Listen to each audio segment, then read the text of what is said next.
بسم اللہ الرحمن الرحیم۔ فتح مکہ سے کچھ دن قبل رسول اکرم صلی اللہ علیہ وسلم کے داماد ابو العاص بن ربیع تجارت کی غرض سے قریش کی ایک جماعت کے ساتھ شام کی طرف نکلے۔ ان کے ساتھ قریش کے اموال بھی تھے۔ ملک شام سے واپسی پر رسول اکرم صلی اللہ علیہ وسلم کے بھیجے ہوئے ایک چھوٹے سے لشکر نے ابو العاص اور ان کے ہمراہیوں کا راستہ روکا۔ اس لشکر کے امیر حضرت زید بن حارثہ رضی اللہ تعالیٰ عنہ تھے۔ مسلمانوں نے قریش کے اس قافلے کا سارا سامان چھین لیا اور کچھ لوگوں کو بھی گرفتار کر کے مدینہ منورہ لے آئے، مگر ابو العاص بھاگنے میں کامیاب ہو گئے۔ وہ رات کو اپنے مال کے حصول کے لیے مدینہ منورہ میں اپنی بیوی اور رسول اکرم صلی اللہ علیہ وسلم کی صاحبزادی حضرت زینب رضی اللہ تعالیٰ عنہ کے گھر آئے اور ان سے پناہ طلب کی۔ حضرت زینب رضی اللہ تعالیٰ عنہ نے انہیں پناہ دے دی۔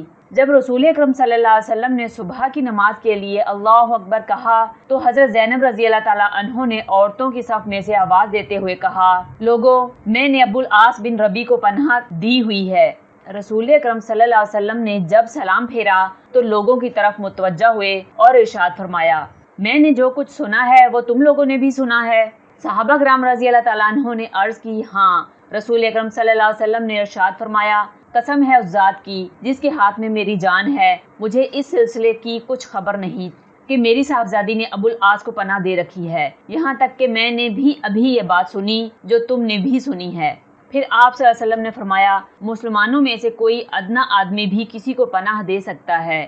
اس کے بعد آپ صلی اللہ علیہ وسلم اپنی صاحبزادی زینب رضی اللہ تعالیٰ عنہ کے پاس تشریف لائے اور فرمایا، ابو العاص کی رہائش کا اچھی طرح بندوبست کرو، مگر وہ تمہارے قریب نہ آنے پائے، کیونکہ تم اس کے لیے حلال نہیں کہ وہ کافر ہے اور تم مسلمان۔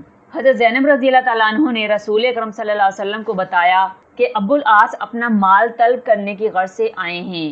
رسول اکرم صلی اللہ علیہ وسلم نے ان افراد کو اکٹھا کیا جنہوں نے ابو العاص اور ان کے ساتھیوں کا مال چھینا تھا۔ پھر آپ صلی اللہ علیہ وسلم نے ان سے فرمایا، جیسا کہ تم لوگ خوب اچھی طرح سے جانتے ہو، یہ آدمی ہمارے رشتہ داروں میں سے ہے اور تم لوگوں نے اس کا مال چھینا ہے جسے اللہ تعالیٰ نے تمہیں بطور غنیمت عطا فرمایا ہے۔ میں چاہتا ہوں کہ تم لوگ اس کے اوپر احسان کرو اور اس کا مال واپس کر دو۔ یہ میری ایک تجویز ہے، اگر تم اس بات سے انکار کرتے ہو تو اس مال کے زیادہ حقدار تم ہی لوگ ہو۔ صحابہ کرام رضی اللہ تعالیٰ عنہ نے عرض کی، نہیں اللہ کے رسول، ہم آپ کی تجویز کو دل و جان سے مانتے ہیں، اس مال کو واپس کر دیتے ہیں۔ چنانچہ انہوں نے ابو العاص کا سارا سامان واپس کر دیا۔ ابو العاص یہ مال لے کر مکہ مکرمہ واپس ہوئے اور جس قریشی کا مال لیا ہوا تھا اسے واپس کر دیا۔ قریش نے ان کا شکریہ ادا کیا اور کہا، اللہ تعالیٰ آپ کو جزائے خیر سے نوازے، بلا شبہ ہم نے آپ کو وفادار اور شریف پایا ہے۔ پھر ابو العاص رضی اللہ تعالیٰ عنہ نے کلمہ شہادت پڑھ کر دائرہ اسلام میں داخل ہو گئے اور قریش سے گویا ہوئے، اللہ کی قسم، مدینہ میں محمد صلی اللہ علیہ وسلم کے پاس مجھے اسلام کرنے سے کوئی چیز مانے نہیں تھی، صرف ایک ہی خدشہ دامن گیر تھا کہ کہیں تم اس بدگمانی میں مبتلا نہ ہو جاؤ کہ میں نے تمہارا مال ہڑپ کر لیا۔ پھر وہ مدینہ طیبہ لوٹ گئے اور رسول اکرم صلی اللہ علیہ وسلم نے نکاح اول ہی پر اپنی صاحبزادی کو ان کے پاس لوٹا دیا۔